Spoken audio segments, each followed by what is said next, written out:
Big Kirk 916, positivity, motivation, never settle for average. You know, we do it over here. Go to bigkirk916.com, pick you up some merch, grab your bar of soap, a tank top, t-shirt, hat, and represent. And make sure you guys subscribe to the website so that you can get on the email mailing list. We're going to be doing another men's panel on July 30th, 1 p.m. Pacific time.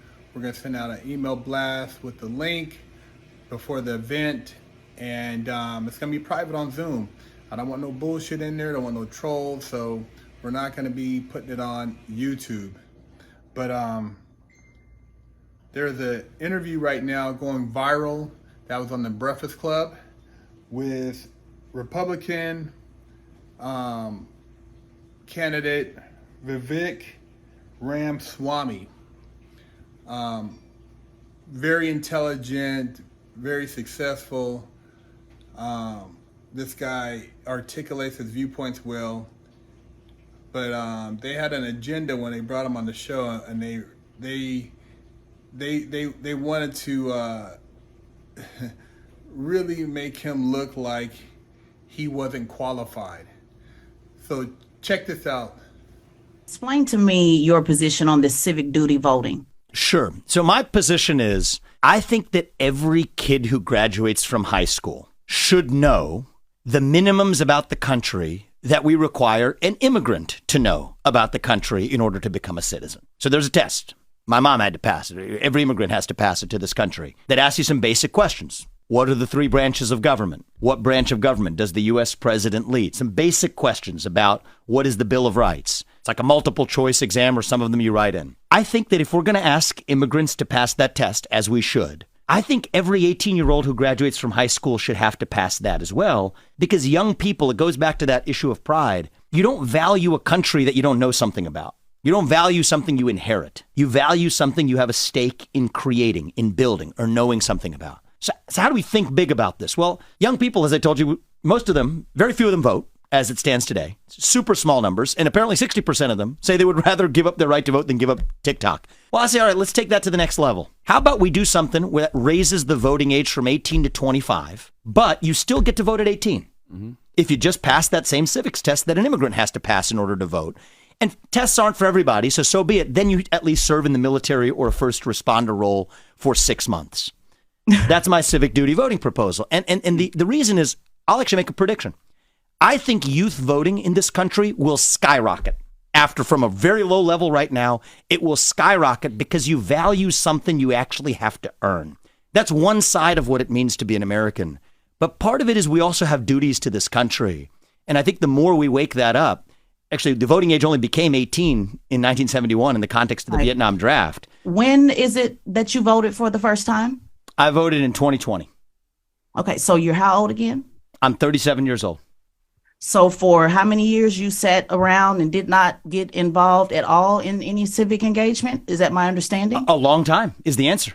And actually, that's what I wrote this book about. I'm not holding myself out as some sort of model. I'm actually offering myself as a self-reflection of my journey as a citizen to whom this country has given much, right? As an adult, when you have kids, it changes your perspectives. So you've been sitting around in the country that my ancestors built for about 20 years. Your parents came over as immigrants, brought you over. You made millions, according to your resume, off of this country. And you have absolutely not been involved in civics. One, not voting. And two, let me just ask, because I know you mentioned earlier, you don't want to sit around at the debate and talk about accomplishments. Let's make the accomplishments pretty simple. In high school, were you ever a class president or take any leadership role? Because your opponent did, Chris Christie. He was the class president. So have you ever taken any leadership at all on anything? Or just can I just correct a couple factual things that are kind of important? My parents didn't bring me over to the country.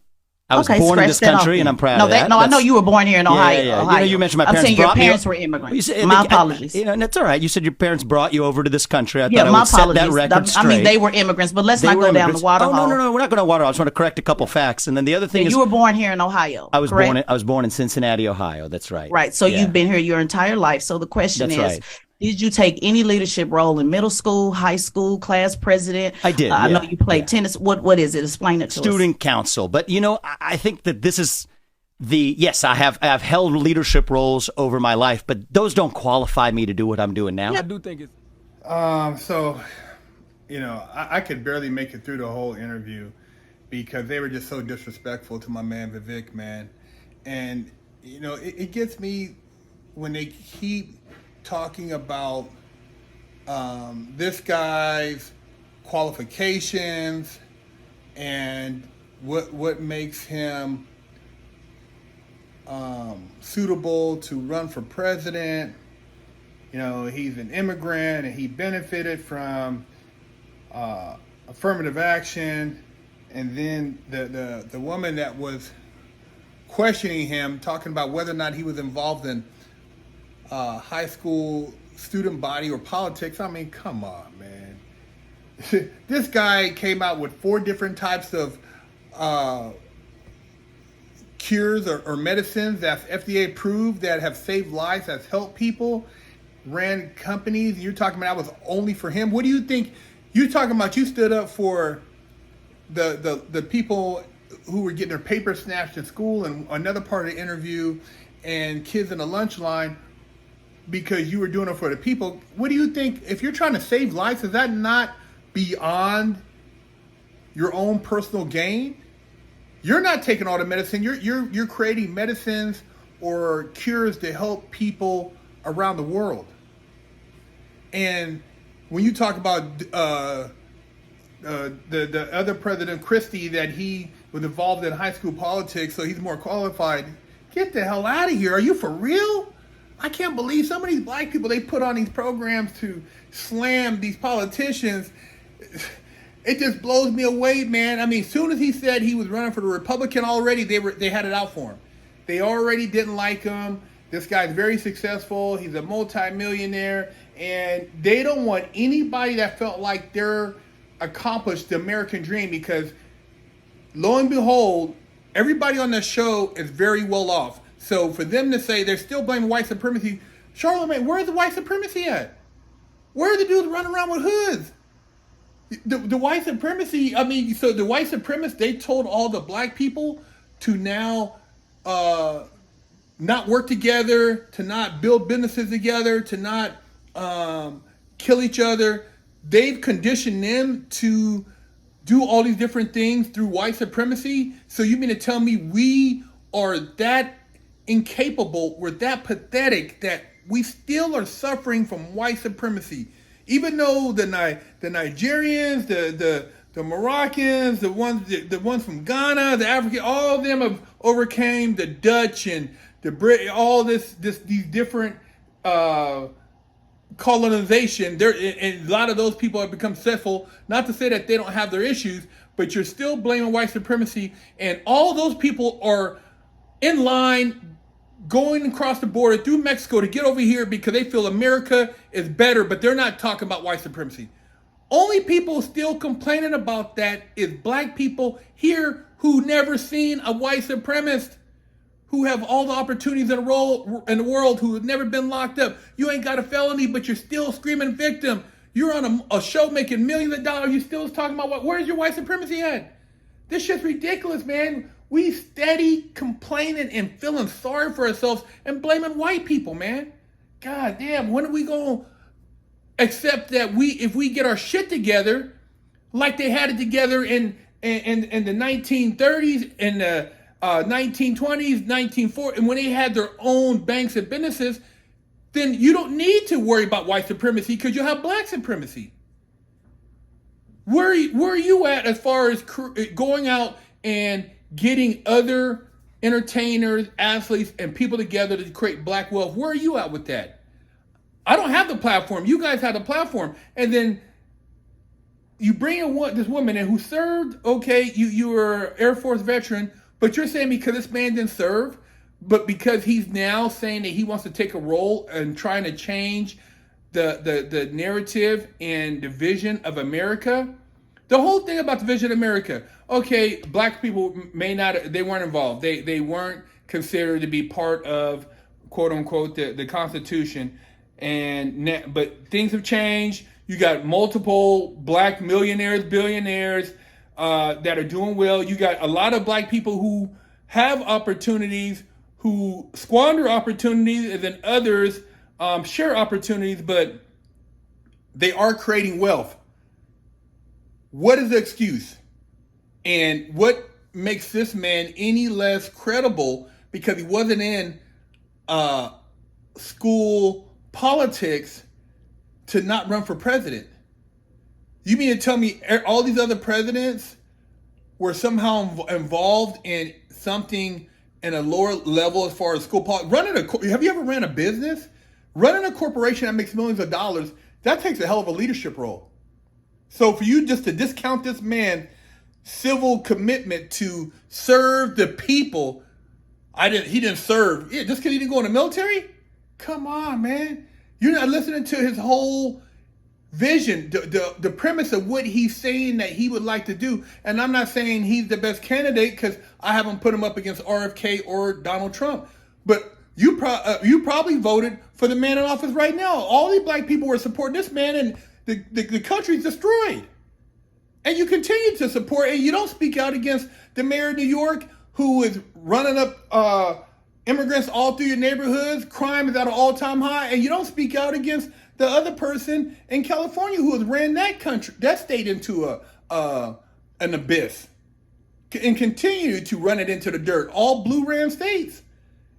And whether it's blue or red, my thing is that, yeah, it needs to be cleaned up. And he's talking about cleaning up the alphabets and making a change to get back to some values, which is what's crushing our society. Because like he said, if you don't have God in your life, you're going to replace it with something else. You're going to replace it with some celebrity, some materialism, some type of low frequency deviation, money. You're going to replace it with something that's going to devalue society as a whole. You got to have some type of moral value, some type of moral compass, something that brings the family together. And, you know, I like what the guy is saying.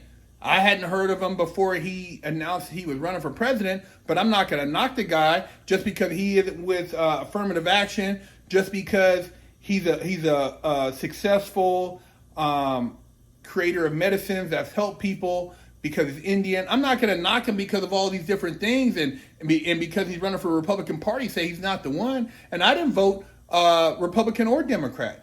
But I'm seeing the big picture now and know that there needs to be reform across the board in both parties, because both parties were responsible for what happened with the pandemic. So, hey, man, leave a comment. Let me know what you think. You know, this interview, man, it just seeing how they kept cutting the man off and trying to, talk over him. And then when he tried to talk, he said that he wouldn't let them talk. It was just a horrible interview, and I felt like they never wanted to really hear his side of what he was trying to do. Their whole thing was to try to really tear this man down. But hey, leave a comment and give me your opinion on what you think, man. Big Herc 916.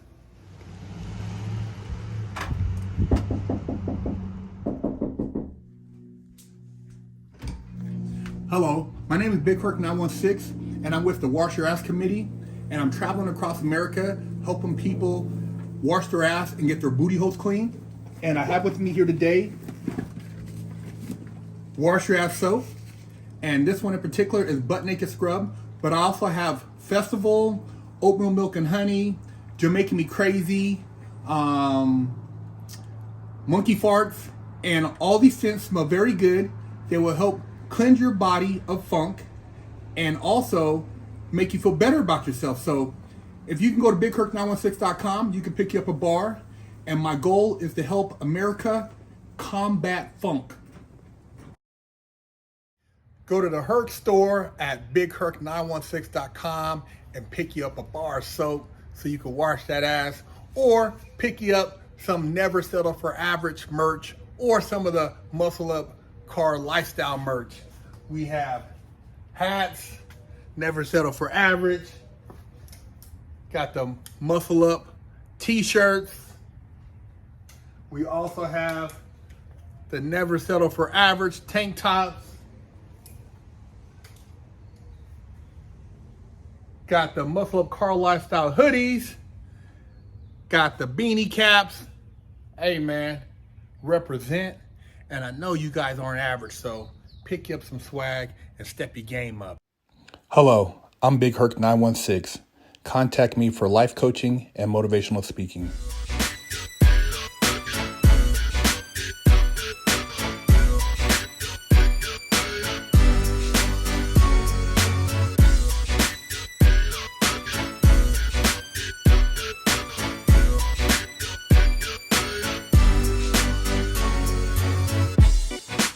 Lockdown's over. Get your yard time in. Exclusively at FreshOutSeries.com.